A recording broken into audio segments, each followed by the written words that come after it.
como Caco Antibes nos alegrou durante tantos anos, e eu acho que alguns de nós têm nas suas famílias algum Caco Antibes. Não é tão incomum, pelo menos nas famílias que eu conheço. Então convido ao palco ele, que é considerado um talento de múltiplas competências, começou atuando como ator de novelas, dirigiu e assinou vários seriados e telenovelas. Como se não bastasse, é autor de centenas de poemas e crônicas e outros 6 livros. Miguel Falabella, seja muito bem-vindo, querido.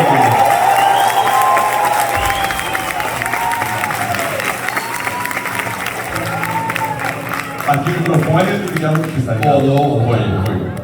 Obrigado, boa tarde. Muito obrigado por me receberem. Eu sou Miguel. Durante muitos anos me apresentei com a palavra trabalho, explico. Nosso querido Freud. Hoje em dia não se fala mais do Freud, ele foi destronado pelo Prozac. Mas antes de ser destronado pelo Prozac, falava-se muito do Freud. O Freud dizia uma coisa genial. Ele dizia que todos nós, sem exceção, nos apresentamos exatamente da maneira que nós somos. As pessoas não veem porque não querem ver, ou porque já têm um preconceito sobre nós mesmos. E durante muitos anos, eu gostava de me apresentar com a palavra trabalho, como se esse adjetivo me definisse e esclarecesse para as pessoas quem eu era. Mas de uns tempos para cá a coisa mudou. Atualmente eu gosto de me apresentar com a palavra felicidade. Ou melhor, a busca pela felicidade, que em última análise é aquilo que nos irmana, nos junta a todos no planeta. Né? E o Pascal, o grande pensador, o grande filósofo do século XVII, dizia que a busca pela felicidade é o bem mais bem distribuído no planeta. Todo mundo busca pela felicidade, até aqueles que pretendem se enforcar. E eu não estou falando do Pascal à toa, estou falando do Pascal, de um filósofo, porque eu cheguei à conclusão e tenho certeza absoluta de que o mais próximo de que a gente é capaz de chegar de felicidade ou de um bem-estar pleno é através da filosofia. Buscar filosofia nessa altura do campeonato não é uma filosofia de erudição, mas filosofia naquele sentido. Quando os gregos inventaram essa palavra, filosofia significa o quê? Amor pelo conhecimento. Em última análise, amor por conhecer-se, por entender que é o seu sistema, quem é você no mundo, aonde é que você vai chegar, de que maneira você vai chegar. Esta é a real filosofia. Filosofia, já diziam os mestres lá atrás, filosofia é um exercício, não é uma coisa, é um exercício, é uma malhação. É um exercício que, através do discurso e do pensamento, nos aproxima da felicidade. Vou lembrar a vocês uma alegoria, que é uma alegoria básica da filosofia, que é do Platão, que chama-se o mito da caverna. Segundo Platão, todos nós, seres humanos, estávamos acorrentados numa caverna, olhando para uma parede. Na entrada da caverna havia uma fogueira. Então tudo aquilo que a gente era capaz de ver eram as sombras daquilo que se interpunha entre a fogueira e os nossos corpos. Como a gente não conhecia outra coisa, estávamos acorrentados olhando para a parede, aquelas sombras para nós era a realidade.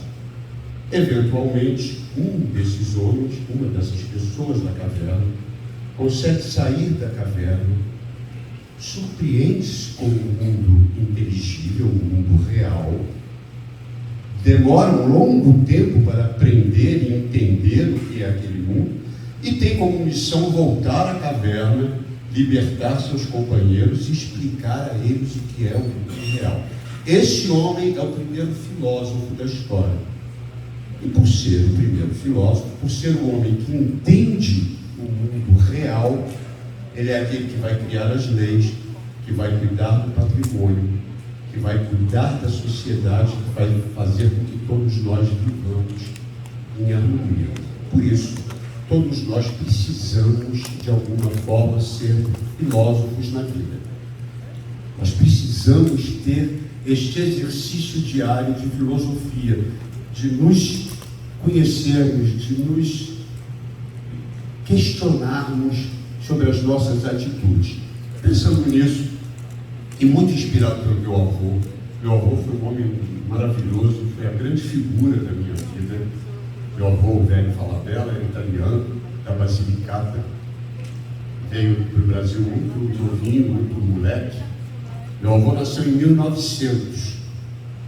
Ele veio para o Brasil com 12, 13 anos, 1913. E ele foi uma testemunha ocular do século XX.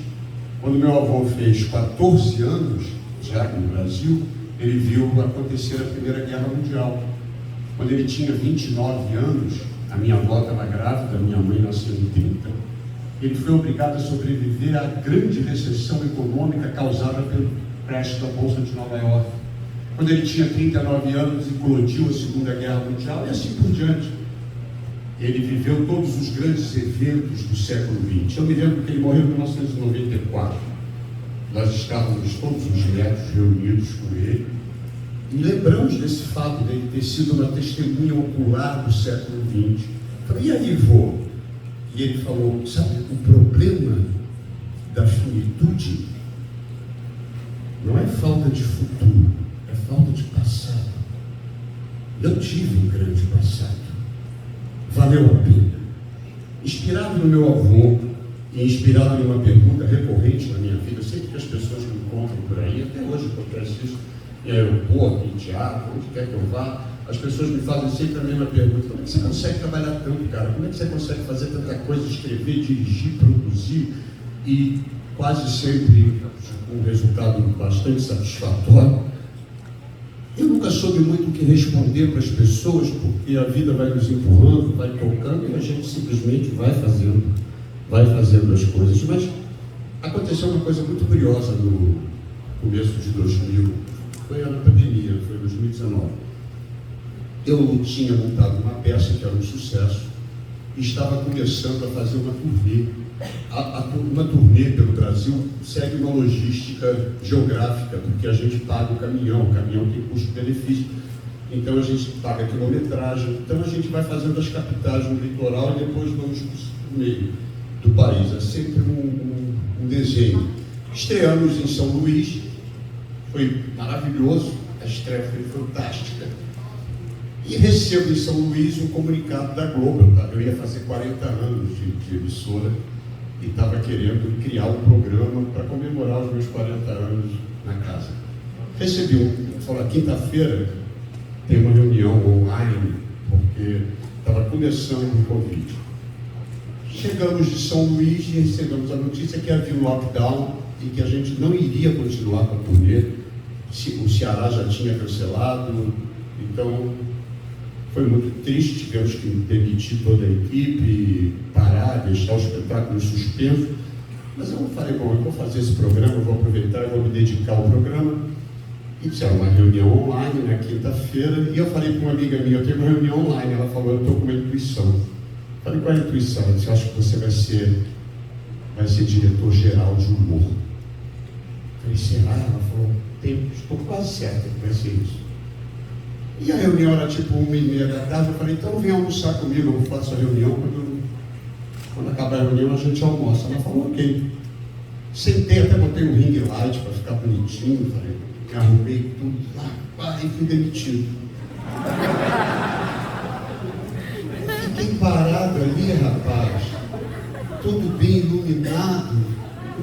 Eu falei, caceta, e não querendo dar pinta, né, assim, e querendo que acabasse logo aquela reunião. Eu falei, obrigado. Aí eu falei, o que eu vou fazer aos 60 anos? Eu não tenho teatro, eu não tenho televisão, eu não tenho... O que eu vou fazer, cara? Abro a porta do escritório meio atordoado assim, e tá ela com uma garrafa de champanhe. E aí? Eu falei, eu fui demitido. E ela falou, que bom, Miguel. Que bom. Eu falei, como que bom? Pô, 38 anos, eu não estou nem no mercado mais, né? Ela falou, tem um mundo aí fora esperando você. falei, mas ela falou, tem um mundo aí fora esperando você. É você que vai se reinventar ou não. Escolha. Eu acho que eu não tenho muita opção. Eu tenho que. Eu tinha uma coisa bacana, porque no meu último contrato, eu tinha colocado uma cláusula de que tudo meu que tivesse sido apresentado e não produzido voltaria para mim. Então eu tinha que vender, mas eu não tinha como vender, eu estava no meio da pandemia. Eu não tinha como mexer. E aí eu falei, eu preciso fazer alguma coisa. Ela falou, vai. E aí toca o telefone, olha como a vida é louca. E era o Diego, falando assim, eu queria te convidar para fazer uma palestra. Eu falei, mas eu não sou do quê? Eu sou do teatro. Ele falou, não, a palestra é sobre vida. Eu falei, mas eu vou falar o quê para as pessoas? E ela estava do meu lado. Eu falei, mas eu faço uma palestra. Ela falou, fala, chega lá e fala, olha, confesso que vivi. Você conheceu tanta gente extraordinária, você fez tanta coisa na sua vida. Eu falei, mas eu preciso formatar de alguma forma. Então essa palestra nasceu disso. Nasceu de um momento de profunda ebulição. E aí eu comecei a revisitar a minha carreira, pensando de que ferramentas eu usei para driblar este ou aquele obstáculo. Como é que eu cheguei a termo com algumas situações que pareciam intransponíveis para mim e criei 10 ingredientes. Eu falei, vou criar 10 ingredientes, vou criar a receita do sucesso. Vou até patentear, que der certo. Porque para mim deu, foi assim que eu toquei a minha vida. Eu falei, bom, de alguma forma isso pode ser que tenha eco em outras pessoas. Então a minha receita é uma receita como um bolo, a gente mistura os ingredientes numa grande forma, e são 10 ingredientes. E o primeiro deles, por mais estranho que possa parecer, é poesia. Aí você vai dizer, fala, nessa altura do campeonato, todo mundo diz que a gente devia ler um poema por dia. Nenhum de nós faz isso, obviamente, porque a gente não tem tempo, a vida nos empurra. Mas é provado que quando você absorve uma metáfora, quando você entende um verso como, sei lá, por exemplo, Cecília Meirelles, aprendi com as primaveras a deixar-me cortar e a voltar sempre inteiro. Porra, que bonito isso. Aprendi com as primaveras a deixar-me cortar e a voltar sempre inteiro. A sua mente, quando absorve uma metáfora, ela faz uma ginástica muito especial que nos coloca em outro lugar. Nos conecta com aquilo que nós temos de mais profundamente humanos. Eu volto a lembrar do meu avô. Meu avô era marceneiro. Meu avô não tinha nenhuma educação formal, mas era um homem de profunda sensibilidade. E ele me disse desde muito cedo que era fundamental que eu criasse ilhas de sensibilidade internas, que em última análise seriam refúgios para o mundo hostil. Então, esse olhar poético, eu conheci grandes homens na minha vida, homens de negócio, inclusive, e esses homens, todos eles tinham uma conexão com o humano muito forte. Eu tenho uma poeta favorita, que é uma poeta norte-americana, teve uma vida absolutamente sem graça, coitada, era filha de um pastor protestante, não casou, não estudou, porque naquela época as mulheres não podiam estudar, só podiam aprender a fazer pão, a cuidar da casa. Segundo ela mesma, se autodefinir, ela dizia que ela era o único canguru entre as beldades. Então ela ficou solteirona, morreu na casa dos pais, e quando ela morreu, descobriu-se que essa mulher secretamente havia produzido a maior obra poética de língua inglesa do século XIX. Chama-se Emily Dickinson. E tem um poema dela que eu quero dizer para vocês, que eu acho maravilhoso, que diz o seguinte: a mente é mais vasta do que o céu, pois se postos lado a lado, a mente pode o céu conter e mais conselhos quebrados. A mente é mais profunda do que o mar, de azul a azul medido, uma pode o outro absorver, como se a esponja tivesse o balde engolido. A mente pesa tanto quanto Deus. Se o instrumento de pesagem é bom, a diferença, se houver, é a da sílaba ao som. E eu pergunto a vocês, qual é a diferença da sílaba para o som? Sabe qual é a resposta? Comunicabilidade, que é o segundo ingrediente da minha receita. O primeiro é poesia, o segundo é comunicabilidade. Em 1994, cientistas italianos mapearam o cérebro humano e descobriram que todos nós temos uma área do cérebro, a que eles denominaram neurônios espelho, que são os neurônios responsáveis pela empatia. São os neurônios responsáveis por nós nos conseguirmos nos colocar no lugar dos outros. Fala, pô, eu sei, o cara está passando um momento de dificuldade, eu consigo me colocar no lugar dele, consigo entender aquele momento que ele está atravessando. E descobriram também que em alguns seres humanos esses neurônios são melhor exercitados. E que essas pessoas, páginas, são pessoas mais felizes, porque exercitam a empatia, lustram os seus neurônios espelho. E aí eu fico pensando, ao longo da minha jornada, eu dirijo muito musicais, eu dirigi 12 musicais da Broadway. Cada musical, eu tenho 120 a 140 pessoas sobre o meu comando. São pessoas díspares, atores, maquiadores, cabeleireiras, peruqueiro, maquinistas, músicos, maestro, enfim, o mundo. E é fundamental lançar um olhar muito específico para cada um olhar humano, um olhar poético, em última análise, sem esquecer de que sempre que a gente lança um olhar para alguém nos lança um olhar de volta. É uma via de mão dupla. Tem uma história que eu adoro, da mulher que foi no médico e quando chegou lá disse: doutor, não vai atender porque teve uma emergência, mas ele deixou um outro médico que vai atender a senhora. Ela falou: não vou atender ali, acho que tá bom. E quando olhou o nome do médico, falou: cacete, o cara foi meu colega de escola, que engraçado, que muito pequeno. Ali esperando quando ele abriu a porta para dar passagem ao paciente, ela olhou e falou: nossa, como o senhor envelheceu, misericórdia. O homem está muito velho, meu Deus. Eu não vou nem me identificar para ele não ficar constrangido. Mas não aguentou no meio da consulta e falou: você não está lembrado? Nós somos colegas de escola. Ele falou: é? E a senhora era professora de quê? Então, é fundamental que a gente entenda que o olhar vai, mas o olhar volta. Comunicabilidade. Então, poesia, comunicabilidade. O terceiro ingrediente da minha receita é básico para a sobrevivência de todos nós, que é disciplina. E eu tive uma grande professora. Eu fui, durante muitos anos, eu fiz 3 musicais com a Cláudia Raia e outras 2 peças, além de televisão. Cláudia Raia é uma mulher muito disciplinada, talvez por ter sido bailarina a vida inteira. Ela é uma mulher impressionante. Nós fazíamos um musical e viajávamos com o musical. Imagina, a gente viajando tem muito convite. Tem um barco aqui, você tem alguém que tem um barco para levar a gente para algum lugar. Tem não sei o quê, tem uma jangada preparada. E eu dizia: vamos, Cláudia. Não, vamos. E ela ficava na esteira, correndo e cantando a música. Eu falei: pô, Cláudia, outra vez. Pelo amor de Deus, a gente já sabe o que vai fazer. Não vou correr. Mas o homem está esperando com um barco, Cláudio. Não vou não. Vai, se você quiser, não vou não. Agradece, mas eu não vou. Aí, um dia eu não aguentei, sei lá, tinha uma jantada, o cara tinha preparado uma festa. Falei: Cláudio, o cara está lá esperando a gente. Não vou, eu vou correr aqui, que eu tenho que... Aí falou: Miguel, mete uma coisa na tua cabeça. O público não pagou para me ouvir ofegante. Diz o homem que eu não vou não. Já fui correr do lado dela.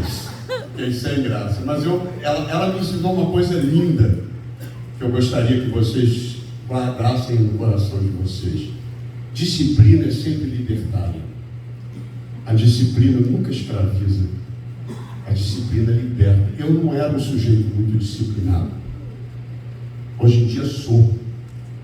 E hoje em dia sou muito mais produtivo, numa boa, não me forço a nada, mas a minha rotina disciplinada me transformou num homem melhor. 4º ingrediente: adaptabilidade, poesia, comunicabilidade, disciplina. 4º ingrediente que não pode faltar na minha receita: adaptabilidade. E nós vivemos num mundo em que a adaptabilidade nunca foi tão importante. Olha a minha vida. Olha, se eu não tivesse a capacidade de me adaptar nessa altura aos 70 anos, eu estou demitido, eu não tenho mais trabalho nenhum. E eu saí em campo com a minha pastinha embaixo do braço, vendendo o meu produto. A Disney Plus, o canal Disney Plus, me recebeu lindamente, mas eu tive que aprender. Hoje em dia eu trabalho com uma garotada de 20 e poucos anos e descobri que há uma beleza muito grande em desaprender várias coisas para aprender coisas novas. E estou aprendendo maravilhosamente bem e ensinando a eles tudo aquilo que eu aprendi nesses anos todos de profissão. Então é uma junção muito interessante. Eu tenho uma história que eu adoro. Em 90 eu resolvi que eu ia ser produtor. Eu escrevo, eu dirijo, vou produzir. O Miguel vai produzir outra coisa. Não, vou produzir. Estava em Nova York, assisti uma peça, Primeira Noite de um Homem, é um filme famoso, que o Dustin Hoffman até ganhou Oscar. História de uma mulher madura que come o filho de uma amiga, a Mrs. Robinson, o garoto fica doido, aquela mulherão pega ele, uma cena que ela entrava nua no quarto do garoto, o garoto doido. Eu assisti e falei, gente, Vera Fischer. Liguei para ela de Nova York e falei, Vera, vi uma peça que é tua cara. A Primeira Noite do Homem, quer fazer? Ela falou, quero. Falei, vou comprar, hein? Ela falou, compra. Comprei. Viemos para ensaiar, traduzir, começamos a ensaiar, me indicaram um cenógrafo, que era um rapaz jovem. Mas o rapaz naquela época não era uma época de computador ainda. O cara me apresentou um cenário assim, impressionante. Falei, nossa, isso é o futuro, chegou, tudo entrava, tudo saía, não tinha um contra-regra de cena. Falei, nossa senhora, rapaz, onde é que você estava escondido, pelo amor de Deus? Ele começou a fazer o cenário, caríssimo, cenário caro. Mas eu falei, vou pagar. E mais ensaiando. Um dia o cenário chega no teatro. E nada funcionou muito bem. Mas sempre tinha uma desculpa, né? É um cabo, é uma programação, a gente não entendia nada de computador. Ah, não, o cabo, falta luz. Ah, não, que foi. A estreia chegando, estreamos numa quinta-feira, imaginei vocês, Vera Fischer na Primeira Noite do Ano, direção minha. Era o Rio de Janeiro inteiro, aquele teatro, um circo, mídia, imprensa. Eu fiquei lá atrás, assim, no fundo, sabe? E nada deu certo. Mas foi um desastre. Nada entrou, nada saiu. Ninguém nunca viu a Vera nua, porque a parede não subiu, o garoto ficou esperando, nada aconteceu. E eu ali atrás, eu falei, meu Deus do céu, subi, me escondi na cabine de som. As pessoas começaram a rir de deboche, porque eu estava fazendo tudo errado. E quando acabou, eu estava meio assim, como é que eu vou pagar as contas, meu Deus do céu? Eu já estava tudo vendido, sexta, sábado, domingo, estava tudo vendido com pré-venda. O que eu vou apresentar para você? Não tenho coragem de abrir esse espetáculo amanhã. E aí o chefe dos maquinistas, o Edinho, que faleceu há um mês, foi meu brother a vida inteira, foi meu maquinista a vida inteira, o Edinho falou, não é hora de perder a cabeça. Eu falei, mas o que eu vou fazer, cara? Ele falou, vamos reunir. Reuniu a turma dele, a pesada, que é uma comunicabilidade, você tem que ter uma comunicação especial com essa galera. Eu não tinha nem dinheiro para pagar extra, eu estava quebradaço. Ele reuniu a galera, ficaram ali confabulando, todos nós, o que a gente vai fazer.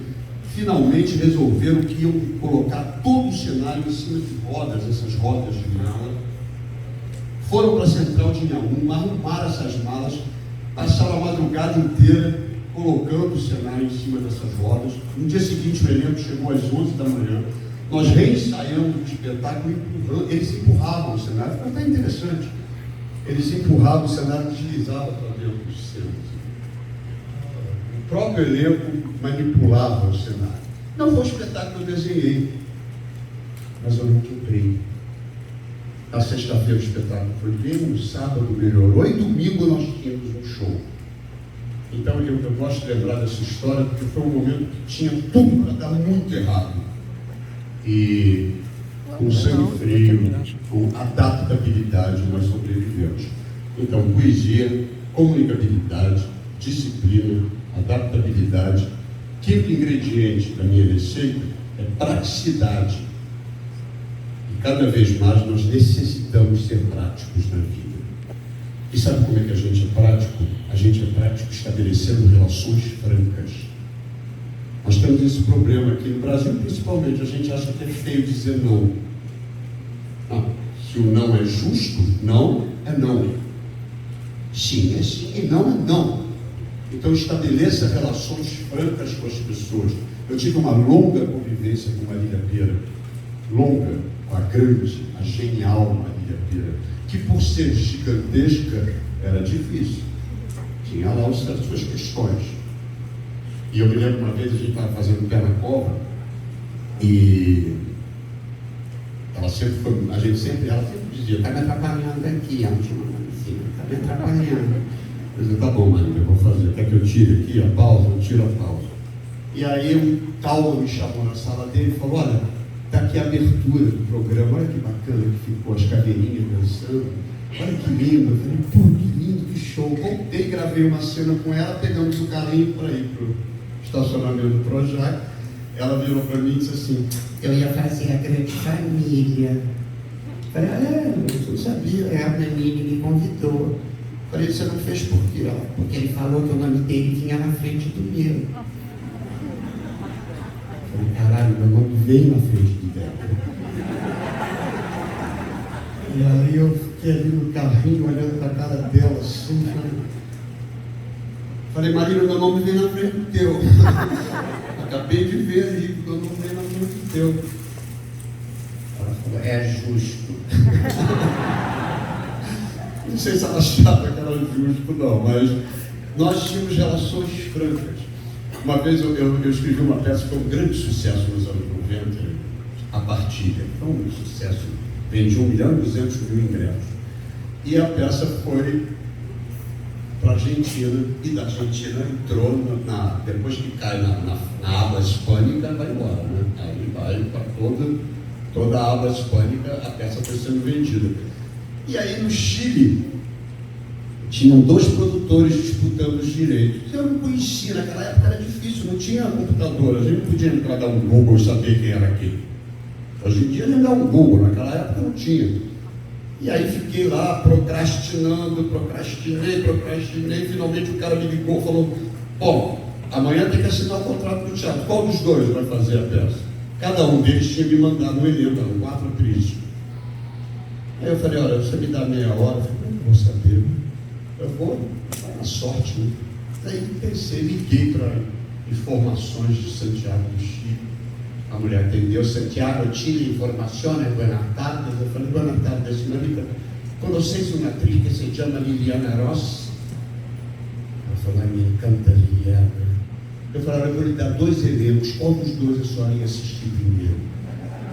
Li o nome das 4, li o nome do outro, ela falou, por supuesto. Eu falei, não tinha graça. Liguei para ele e falei, você que vai produzir. E deu muito certo. E ele deu uma festa maravilhosa em Santiago, eu fui. E ele falou, Fábio, você nunca me disse por que você me escolheu. Eu falei, porque não fui eu que te escolhi.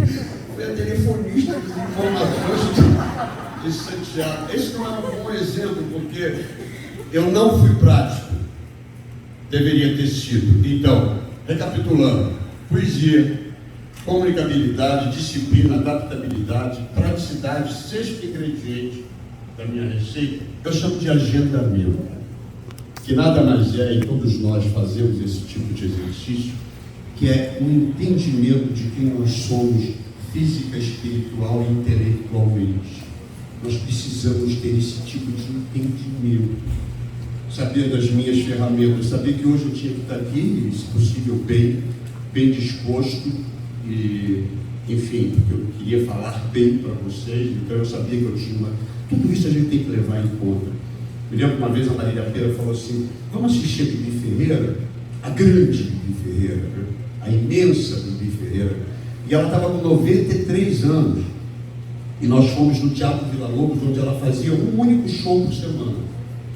E eu me lembro que eu sentei ali e eu fiquei tão impressionado de ver a Bibi em cena, porque era Marilhoa, a mulher era uma coisa. Aí a Marília falou, quando acabou, a Marília falou, vamos lá dar um beijinho nela. Eu falei, vamos. Batemos no camarim, quando a gente entrou, ela era um passarinho, ela era muito frágil, muito velhinha, uma velhinha se apagando. E eu fiquei muito impressionado. Eu falei, Bibi, que coisa impressionante você no palco. Ela falou, sabe, Falabella, uma coisa que eu desenvolvi ao longo da minha carreira foi esse conhecimento sobre a minha máquina. E hoje em dia me resta tão pouca energia que eu passo deitada a semana inteira para conseguir fazer este show aos sábados. O resto de energia que eu tenho, eu uso para fazer aquilo que eu amo. Então, esse entendimento do que nós somos, quais as nossas reais possibilidades, não é? Sabendo que, né, a gente tem uma coisa chata, pai e mãe de Maria dizer para a gente, não dê um passo maior do que a sua perna, porque tu não sabe o tamanho da minha perna. Que história é essa? Eu não sei o tamanho da minha perna.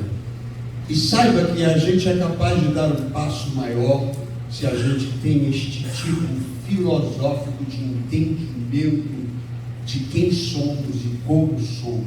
Como cuidar da máquina, obviamente, se possível, cuidar da máquina física, né? Não dá para meter o pé na porta e se estragar fisicamente, porque você vai se estragar por fora e por dentro.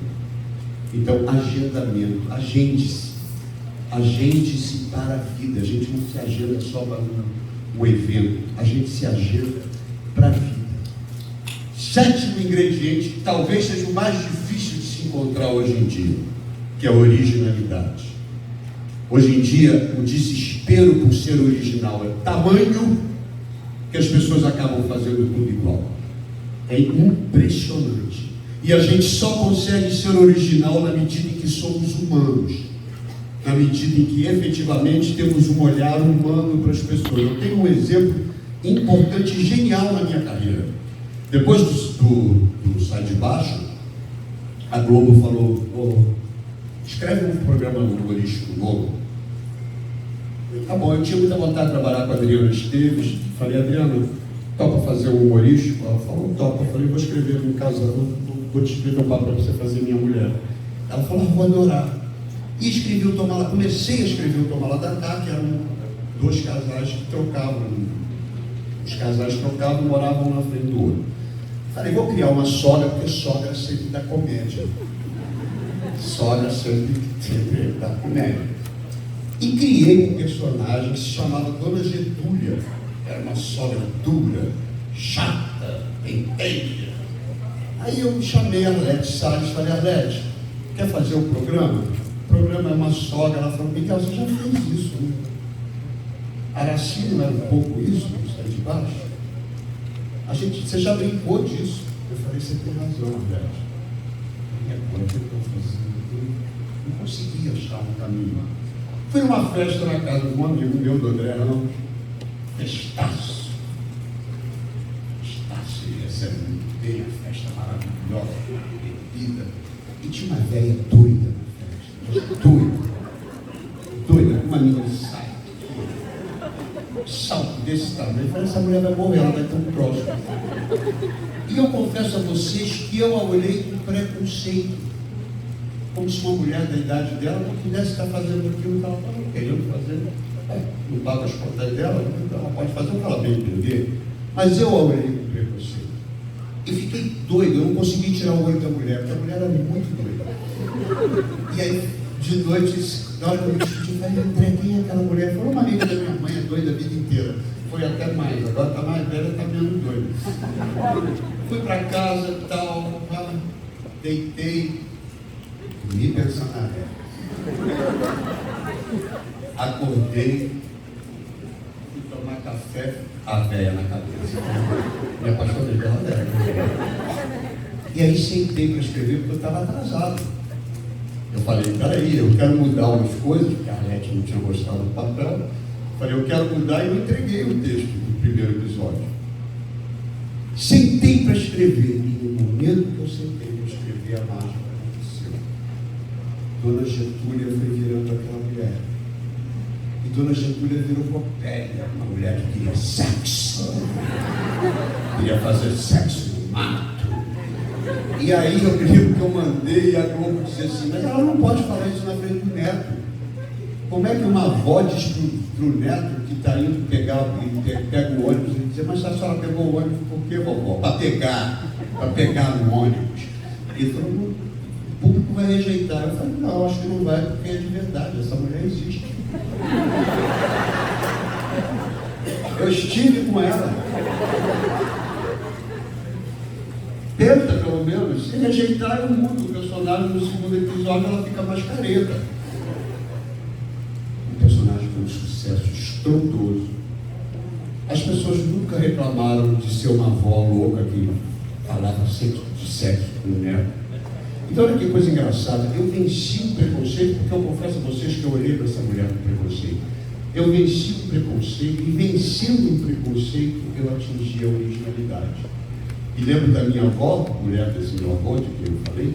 Minha avó era muito engraçada. Tinha muitos amigos italianos que falavam, né, de uma maneira truncada, com sotaque muito forte. Nós, crianças, sempre achando graça, rindo, criança boa. E uma vez tinha uma amiga dela que falava, que eu não conseguia entender, e a gente ria muito dessa mulher, não sei porquê. E ela me chamou na cozinha, assim, irritada, e falou, não seja idiota. Uma pessoa que tem sotaque é alguém que fala uma língua a mais do que você. Ok. Eu guardei para a vida isso. Uma pessoa que tem sotaque é alguém que fala uma língua a mais do que você. Eu acho que a gente atinge a originalidade quando somos humanos verdadeiros e quando realmente olhamos para o outro desta forma. Então, poesia, comunicabilidade, disciplina, adaptabilidade, praticidade, agendamento, originalidade. Oitavo ingrediente, eu acho que é fundamental nessa receita, eu chamo de pertencimento, que nada mais é, todos nós trabalhamos em grupo, né? Nós somos seres sociais. Né? Sabe-se que o cérebro humano, para funcionar bem, precisa de glicose, hidratação, oxigênio e teia social. Somos seres sociais. Sem teia social, algo não acontece. Nosso cérebro não funciona na sua plenitude sem teia social. Como seres sociais, precisamos estabelecer laços, e laços cada vez mais humanos e pertinentes. Então, pertencimento. Meu exemplo de vida, eu trabalho, já falei para vocês, com esses grupos imensos. Cada espetáculo de musical, agora estou fazendo marrom. Quem mora no Rio de Janeiro, não perca na Cidade das Artes, é lindo, um espetáculo sobre a vida do Alcione, sobre a carreira desse ícone brasileiro. São 142 no marrom. 142 pessoas que eu trabalhei no marrom. E eles precisam, cada um deles precisa estar imbuído de que não é um espetáculo do Falabella, é o nosso espetáculo. As pessoas brincam assim, até fala para ela, já está na bilheteria, eu vou na bilheteria, a primeira coisa que eu faço, mas eu não vou só saber se estão as vendas, não. Eu vou cumprimentar as bilheteiras. Conheço as 8, são 8 bilheteiras, eu conheço as 8. E preciso conhecer as 8, porque o meu negócio começa aí. Começa da maneira como elas atendem o público. Hoje em dia está tão difícil, tu acha que o cara vai sair de casa e estacionar um carro para assistir uma peça, ele já é maltratado no telefone? Então, eu até estava dando uma palestra numa associação de supermercados, tinha um cara que tinha um pequeno supermercado no interior do Rio Grande do Sul. Ele falou, Bate, qual é a nossa relação? Eu falei, eu conheço as minhas bilheteiras, você conhece as caixas do seu supermercado? Ele falou, não. Eu falei, então não vai conhecer. Está perdendo uma oportunidade de conhecê-los. É muito importante esse pertencimento, porque aí acontecem situações como eu vivi lá no espetáculo da Vera Fischer, e de repente a maquinaria, toda a equipe de maquinaria, por absoluto afeto, perdeu uma madrugada e me resolveu um problema que talvez eu não conseguisse resolver sozinho. E me tirou de uma enrascada, porque o espetáculo não era meu, era o nosso espetáculo. Hoje em dia, cada vez mais é preciso se entender a pirâmide, é a pirâmide invertida. O que está no topo hoje em dia é a força de trabalho, são aquelas pessoas que efetivamente tocam o negócio para frente. Essas pessoas precisam cada vez mais ser valorizadas. Então, pertencimento. O nono ingrediente da minha receita é também chuveiro molhado, é persistência. Há um ditado, dizem que é japonês, não sei, é asiático de qualquer maneira, que diz: caia 7 vezes e levante-se 8. Levante-se 8 vezes. Persistência. É fundamental persistência na vida. Em 1993, eu fiz uma peça com a Laura Cardoso e a Led Série chamada Veneza, que era a história de um bordel perdido no meio do nada. E nesse bordel a cafetina está cega, senil, e já está exatamente mais palavras para cá, e ela sonha em reencontrar o grande amor da vida dela, que era o italiano de Veneza. As prostitutas, então, para ajudá-la, tentam descobrir de que maneira podem levar essa velha a Veneza, descobrem que jamais vão conseguir levá-la, porque não tem cidadania, não tem dinheiro, não tem sequer passaporte. Então resolvem levá-la para Veneza na fantasia. Criam uma viagem mágica, lúdica, mentirosa, para que essa velha tenha o seu sofrimento mitigado. E era uma peça linda, poética, com um grande sucesso. E eu escrevi um roteiro a partir da peça, um roteiro cinematográfico. E achei que eu ia filmar. Comecei a procurar as produtoras, o cara falava, que maravilha. Eu falei, eu escrevi um roteiro, é sair de baixo. Eu falei, não é sair de baixo, eu faço uma coisa só, pelo amor de Deus, me tira da prateleira. Não, é poético, tem humor também, não me interessa. Aí lá ia eu para outra produtora, falava, Bela, bem-vindo, sempre aí, toma um café. Eu escrevi um roteiro, é sair de baixo. Eu falei, não é, mas é bacana, é lindo, é poético, não me interessa. E assim eu fui levando porta na cara. Um dia eu falei, quer saber, mas eu acho que esse sonho não quer nascer, porque há sonhos que não podem ser, né? E aí eu falei, eu vou guardá-lo, porque sonho tem uma coisa, sonho tem que ser bem tratado, viu, gente? Sonho tem que ser bem tratado e tem que ter nome. Sonho não é genérico. Dê nome ao seu sonho. Eu aí falei, eu vou guardar. E guardei na gaveta esse meu roteiro. Falei, se ele um dia tiver que nascer, ele nascerá. Mas nunca esqueci, na verdade. Sempre que eu encontrava alguém que era ligado com o cinema, eu falava, pô, escrevi um roteiro bacana, não sei o quê. Nunca mais ninguém tocou no assunto, ninguém se mostrou interessado. Um belo dia eu estou numa festa, falou, o cara é produtor. Eu falei, muito prazer. Eu falei, escreve, ela daí, escrevi um roteiro. Falou, manda para mim. Eu falei, tá bom, vamos lá. Dá teu e-mail aí. Mandei. 3 dias depois ele ligou. Vou fazer o teu filme.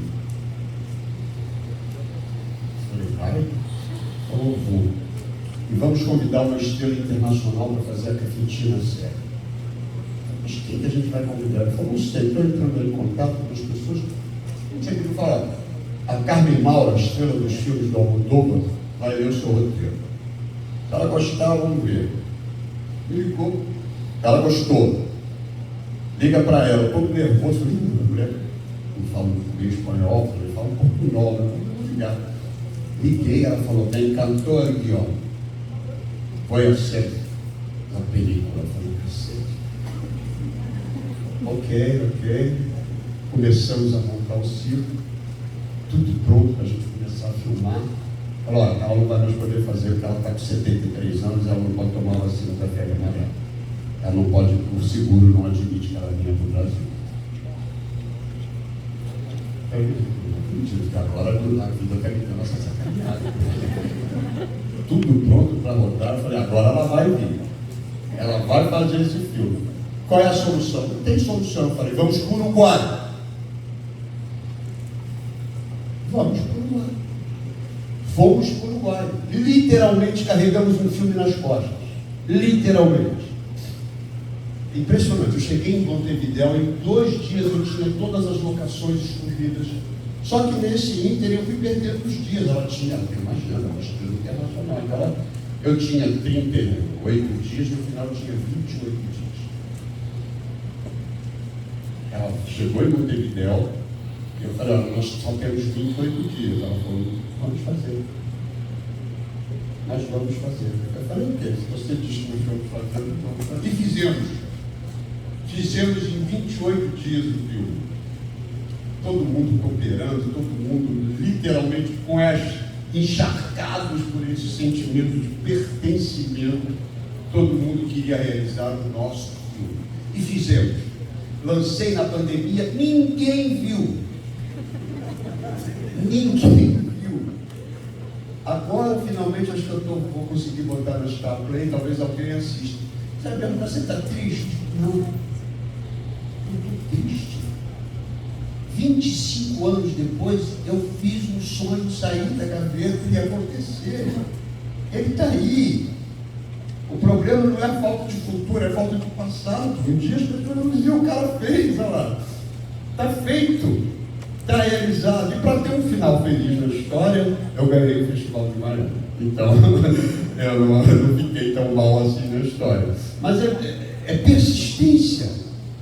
É persistência. Eu não abri mão desse filme. Nunca abri mão, nunca deixei de pensar nele.